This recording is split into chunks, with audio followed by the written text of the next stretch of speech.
ಸೋಮಣ್ಣ ವಿರುದ್ಧ ರೇಣುಕಾಚಾರ್ಯ ಗರಂ ಆಗಿದ್ದಾರೆ.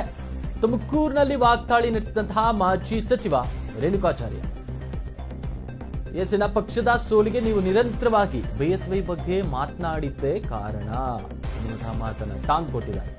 ಯಡಿಯೂರಪ್ಪ ಬಗ್ಗೆ ಮಾತನಾಡಲು ನಿಮಗೆ ಯಾವುದೇ ನೈತಿಕತೆ ಇಲ್ಲ.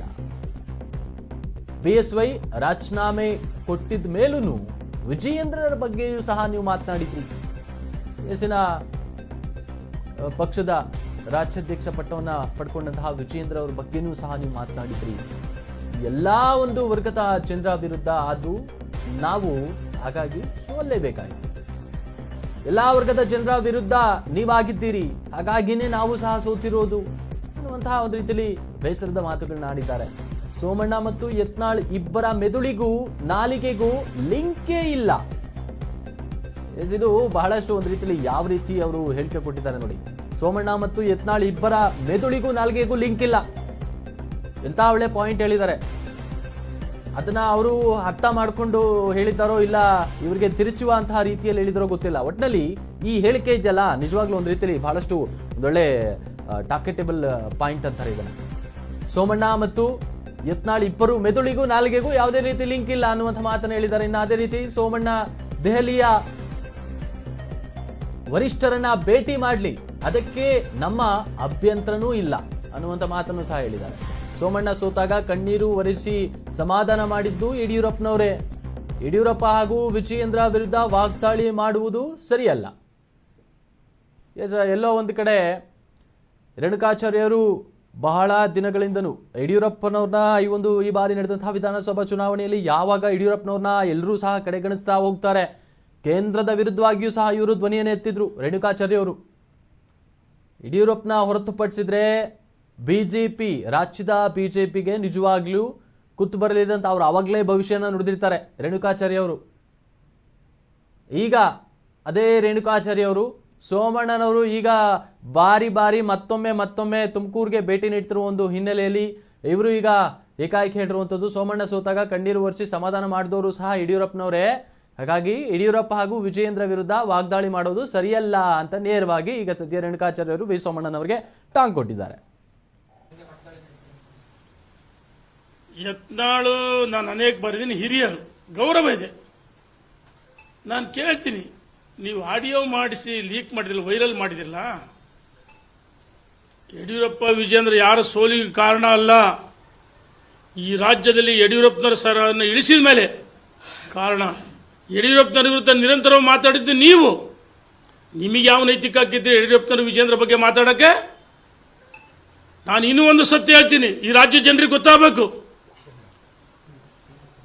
ಯಡಿಯೂರಪ್ಪನವರು ಮುಖ್ಯಮಂತ್ರಿ ಆಗಿದ್ದ ನಿರಂತರವಾಗಿ ಮಾತಾಡಿದ್ರು. ರಾಜೀನಾಮೆ ಕೊಟ್ಟ ಮೇಲೂ ವಿಜಯೇಂದ್ರ ಯಡಿಯೂರಪ್ಪನ ಬಗ್ಗೆ ಜಪ ಮಾಡಿದ್ರು ಪ್ರತಿ ದಿವಸ ದಾರಿಲಿ ಬೀದಿಲಿ. ಅದಕ್ಕೆ ಈ ರಾಜ್ಯದ ಜನ ಕೇವಲ ವೀರಶೈವ ಲಿಂಗಾಯತರಷ್ಟೇ ಅಲ್ಲ, ಎಲ್ಲ ವರ್ಗದ ಜನ ವಿರುದ್ಧವಾದರು. ಅದಕ್ಕೋಸ್ಕರ ಸೋಲಿಗೆ ಕಾರಣ. ಒಂದು ಹೇಳಕ್ಕೆ, ಶಿಕಾರಿಪುರದಲ್ಲಿ ನಾನು ಸತ್ಯ ಹೇಳ್ತೀನಿ, ಎಲ್ಲಿ ನಿಂತರೂ ಹೇಳೋದಕ್ಕೆ ಸಾಧ್ಯ, ನಾನು ಸಿದ್ಧ. ವಿಜಯೇಂದ್ರನ್ನು ಸೋಲಿಸಬೇಕಂತ ಹೇಳಿ ಕೆಲವರು ಷಡ್ಯಂತ್ರ ಮಾಡಿದ್ರು, ಇದು ಸತ್ಯ. ನಾನು ಸಮಯ ಬಂದಾಗ ಹೇಳ್ತೀನಿ, ವಿಜಯೇಂದ್ರ ಸೋಲಿಸ್ಬೇಕಂತ ಹೇಳಿ ಭಾಳ ಷಡ್ಯಂತ್ರ ಮಾಡಿದ್ರು. ಯಾಕಂದ್ರೆ ವಿಜಯೇಂದ್ರ ಆಯ್ಕೆ ಆದರೆ ದೊಡ್ಡ ನಾಯಕರಾಗಿ ಹೊರಹೊಮ್ಮುತ್ತಾರೆ. ಅವ್ರನ್ನ ಸೋಲಿಸ್ಬೇಕಂತ ಹೇಳಿ ಕೆಲವರು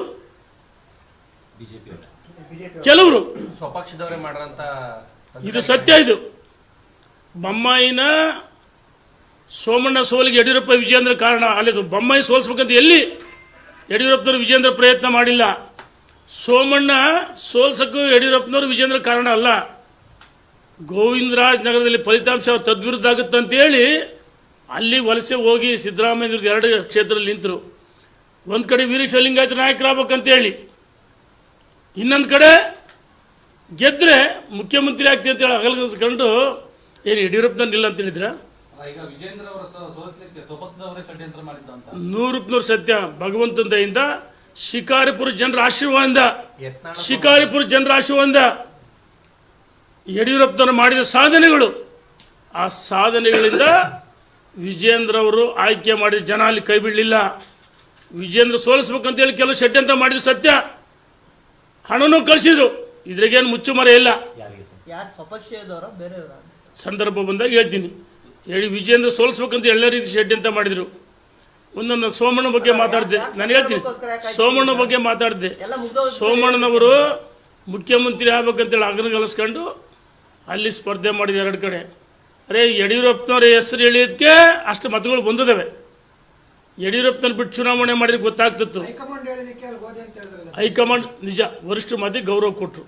ಯಡಿಯೂರಪ್ಪನವ್ರು ಪ್ರಚಾರ ಮಾಡಿದರೆ, ವಿಜೇಂದ್ರ ಪ್ರಚಾರ ಮಾಡಿದರೆ, ಬಾಯಿ ಚಟಕ್ಕೋಸ್ಕರ ಏನು ಬೇಕಂತ ಮಾತಾಡ್ರೆ ನೋಡ್ರಿ. ಮಾತಾಡುವಾಗ ಮೆದುಳಿಗೂ ನಾಲ್ಗೆಗೆ ಲಿಂಕ್ ಇರಬೇಕು. ಮೆದುಳು ನಾಲ್ಗೆ ಲಿಂಕ್ ಎಲ್ಲ ಆ ರೀತಿ ಪ್ರತಿ ದಿವಸ ಇಬ್ಬರು ಮಾತಾಡ್ತಾರೆ. ಯಡಿಯೂರಪ್ಪನವ್ರ ಬಗ್ಗೆ ವಿಜೇಂದ್ರ ಬಗ್ಗೆ ಮಾತಾಡ್ತಾರೆ. ಏನು ಅಪರಾಧ ಮಾಡಿದಾರ್ರಿ? ಯಡಿಯೂರಪ್ಪನವ್ರ ಗೌರವದಿಂದ ರಾಜೀನಾಮೆ ಕೊಟ್ಟು ಹೋದ್ಮೇಲೆ ವಿರುದ್ಧ ಮಾತಾಡ್ತಾರಂದ್ರೆ ನಾವು ಸಹಿಸೋಕ್ಕಾಗತ್ತಾ?